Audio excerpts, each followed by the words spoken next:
Howdy, everyone. Welcome back to another episode of Frickin Frackin Sports. I'm your host, Cody. Today, we will be talking about the Arkansas jersey patches by Tyson, the passing of Lou Holtz, remembering him, having a silent little moment for him, um, and then some answer questions on this day's mailbag. So,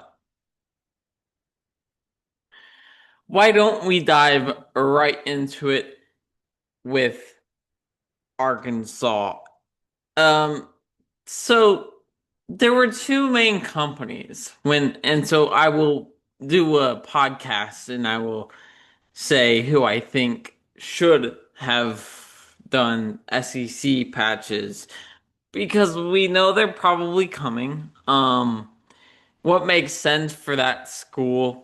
I think that'll be a lot of fun, especially to speculate and before they all happen. So, um, probably that it is coming, because some just make sense and some don't. Um, so Tyson is huge in Arkansas. Um, and I thought it was either that or, you know, Walmart. Um, and Walmart does sponsor them. I'm pretty sure last year they were a sponsor on their field. So it does make sense that Tyson would be another one. Um, and a lot of this revenue is going for the NIL, for the athletes, and it's just not ad space. And I like that the color is the same as the jersey. This is one of the things that you hope would be different. Like you hope that it's not like because if it was Walmart, let's be honest, Walmart is blue and yellow.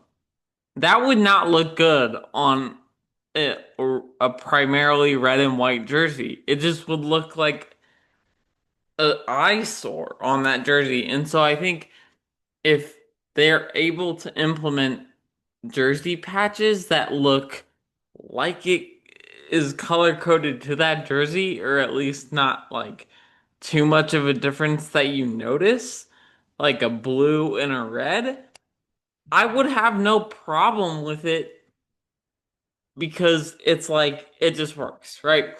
Um, Now I think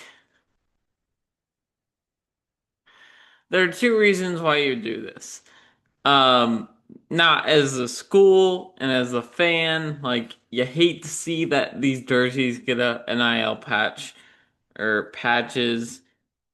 It's happening across professional sports. I hate it personally. I don't like the look of it. Like it just, but you kind of have to adapt to it. And so if it's to help the athletic department and it's not just to add space, I I have no problem with this. And for Arkansas, when they're a team that gets stripped of money by, or stripped of talent by Texas and Oklahoma and Texas A&M and LSU, and they have to fight for all that talent in that territory.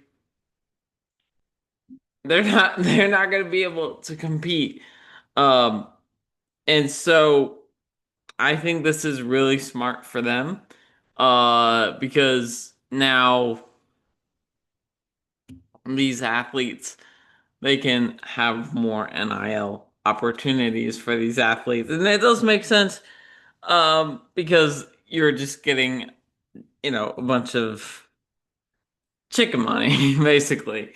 Um, how many chickens do you think Tyson kills a year? I do not know that question, but it's gotta be more now because someone's got to pay that bill. So for the Arkansas, for the Razorbacks to do good things, honestly, now Chick-fil-A should just be like, let's make the stupid pig our the Woo Pig Suey our all the Chick-fil-A's down there in Arkansas should do that. They should just have the pig as their mascot down there. And It makes sense because the chickens have to die for the Razorbacks to get their money. Um, and so, yeah, I'm not hating that at all. Um, so let's talk for a moment because, we are now going to talk about someone who has coached at Arkansas, and that is Lou Holtz. Prayers for him, his family, people that he knew, his colleagues, that they just can get through this time of mourning, and uh, about him. Uh, Honestly, an icon. If you can win a national championship with Notre Dame, and they have not won one since, so like you're the last relevant coach in their history. I mean, Marcus Freeman, like he's gotten them there, but he's the last one to win them a title. So, I think that has to say something. And I've read a lot about him, heard a lot about him in other podcasts, and that he was a good head coach. You know, building winning cultures. Before my time, obviously, a little bit. When he was coaching and even in the media, like I just don't remember it. So I can't speak on it personally, how it affected me, but I have a feeling that it will be a same when it's someone else that's gonna come up and pass away. Like it'll feel the same. It's just not going to be Lou Holtz to me. Um, because before my time, but it's still sad to see a legend pass, and you hate to see it. Um, so this is probably going to be a really short episode. I can't lie because I don't know how I'm going to expand on these two questions for a whole 20 minutes, but we're gonna try. So, friend of the program, Tammy from Orlando says, who am I excited to see in spring practice? What athletes am I excited to see? I have several answers for you. One of them is I am wearing my A&M shirt, but that has nothing to do with that. I will set my bias aside because I will also be giving some rivals and some other teams that I am excited to see these spring practices and how they go. I'm excited to see Marcel Reed because what we've seen from him from 2 years ago to this past season is his inconsistencies with his footwork. He got better last year, and then he just kind of fell off at the end, and he stayed strong for most of the season and then fell off. And he like when he has the highest of highs, he can be really, really good if he has, but he also has the bad bads. Like I think you could almost characterize it as Sam Darnold. Like he had high highs, and you're like, wow, like that's like first round pick, right? And then you see the lows, and you're like, oh Lord, can this guy even play football? Like this is bad. And so, but I would say besides that playoff game and the one against Texas, that one against South Carolina, he brought them back and they won losing 28-3 in the half. They blew that South Carolina blew that lead. And so or 31-3. I don't was it? I don't know. It was a big difference. I remember the final score, but I don't remember how they got there. So it was a minute. It's been a minute, so I don't remember. Um, but so if he can work on his footwork and if he can improve greatly, I'm very excited to watch that. Um, Mostly because I do watch a lot of A&M games as a fan, but also just to see the consistency and also with his offensive line, a lot of them going into the draft. I think four of the starters are, and they had six starters on a five-man offensive line. Um, or prospects. I don't know, but that offensive line probably should be good enough for him to continue to elevate this team. And so we shall see if he will be a Heisman favorite or if he will be bad. Speaking of the South Carolina game, I would say Lenore Sellers like was and they kept their good left tackle. He entered the transfer portal and came back. I think one, and then they transferred in another left tackle. So they have two tackles now, which is really good. That means their offensive line should hopefully be great. Um, so if that offensive line can keep Lenore Sellers up and they have some weapons, do you not think that this South Carolina team is good? I like Lenore Sellers. I I don't I'm a fan of good football and it excites me. So for that I'm really interested to see how that goes. And see how Lenore Seller progresses, what he learned from last year.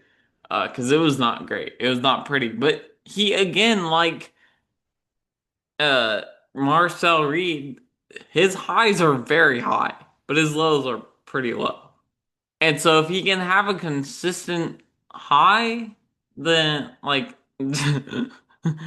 if he can consistently be not maybe the highest of highs, but just pretty up there, then I think he will be a dominant quarterback and probably a first rounder too. Um, we shall see, but I'm very interested to see on who that is. Next up, I gotta go with I. Why do we talk about Texas on this program? Because oh yeah, I'm not gonna be biased. I can be biased that I hate Texas, but I'm gonna still cover Texas. I'm gonna talk about them, and I'm gonna be as fair as I possibly can. So, Arch Manning, we saw him improve greatly over last year. I do think he got thrown into a wood chipper because everyone was like, oh my gosh, he's a Manning. He's going to be great. And then he got started off at Ohio State. And you saw some of that confidence build against his three other non-cons that were cupcakes. And he looked better, and he looked better again, and then he looked better, and then it kind of fell back to earth. And then he kind of grinded through it again, and they lost to Florida. He looked good that game, gained some confidence versus Oklahoma, which sucked. Sorry, I didn't want that to happen. And he looked good at the end of the year. So, if Arch can continue to build like that, I have I don't want to say high hopes for this program, but I think they'll be a contender.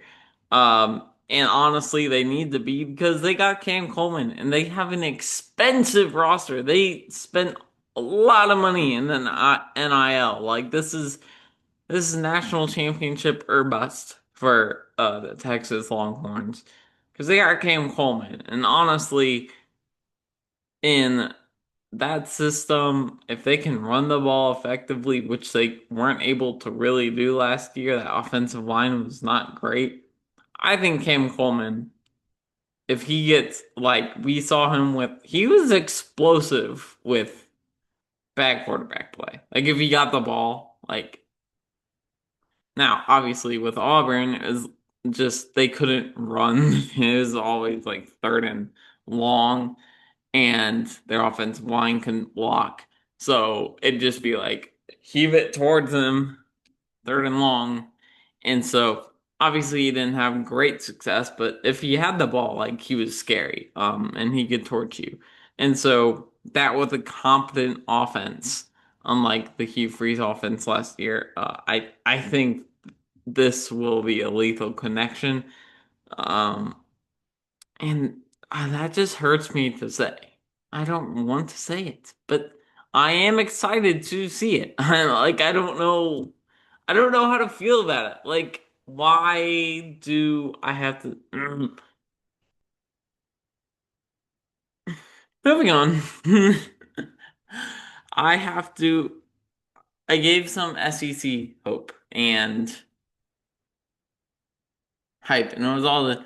I would say John Mateer, but because he was not healthy the whole time, so John Mateer and that offense, and just seeing him come back, and was it the injury like that really stuck him, or was it just he got in his head? Like, what was it that like? So if he's September John Mateer through the whole year, I have high hopes. But if it's not, like, what are we gonna do? I don't know. So I'm very excited to see John Mateer, and I'm gonna just spend a little bit about amount of time on him. Um, Next up, I'm gonna go to Indiana, and I'm gonna say Josh Hoover. Like, is he going to be? He is highly touted in the portal. Is he gonna be this good with Kurt Signetti as like Fernando Mendoza? Like, are they just going to be fluky, or are they going to really just be now a prominent program in the Big Ten, along with Ohio State and Oregon? Um, and if so, that's great because I want better football from the Big Ten.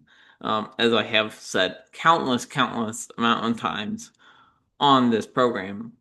And I also have to go back to the big the SEC and go with LSU with Sam Levitt. Like, he was good with Kenny, and Lane Kiffin is a quarterback whisperer. Like, is he going to be that good? I don't know. We shall see. Also, I forgot to talk about this. Um, Trinidad Trinidad Chambliss. His name is always so hard to say. I don't know why. He was the NCAA was getting his case appealed, and so if that goes through, his injunction appealed. If that goes through, he may have to, like, he could be screwed. Like, he could maybe, if that takes good amount of time and he can't get drafted, he may not get drafted, and then he has to sit out a whole year. And then what's he gonna do? Is he gonna get unsigned free agent? Like, I don't know. That would suck for him.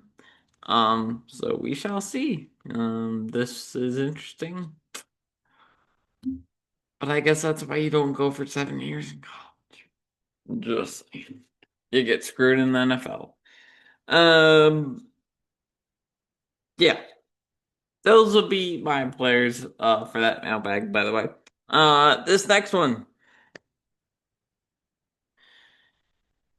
And it's producer Gary gave me this one again, so shout out Gary.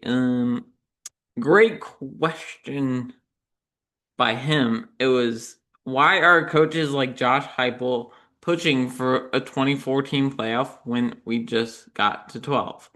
So it is simple in that they think it is for job security. Um, because they can be like, look, we made the playoffs. But I think this is bad for them. I think it's bad for the whole sport because you take value away from what makes it the best sport in the world, in my opinion, the regular season. Like, if you just take away from that, and now these games don't have value, and if you lose a game, like, you're like, oh no, I can only win one. Like, if you lose in the early season, and you could just be like, nah, three more shots. We can't lose another game for the whole season. Like that's so much, and it just means more. That's it just means more. It just means more to win every single game, and each game means a lot, and the stakes are super high. That's like a playoff run in of itself to get to 12 or to get into the 12. Like I like that, and I think when we expanded the playoffs, I was kind of against it, but 12 is a good amount, and I think that it's. Can we just wait a couple of years before we try and talk about expanding it? Can we wait till like 2030 before we talk about expanding it? Like only been around for 2 years. Why are we talking about it now? Um, and I've heard that sentiment by others, and I just completely agree. It is crazy to me that they do that. But here is the thing.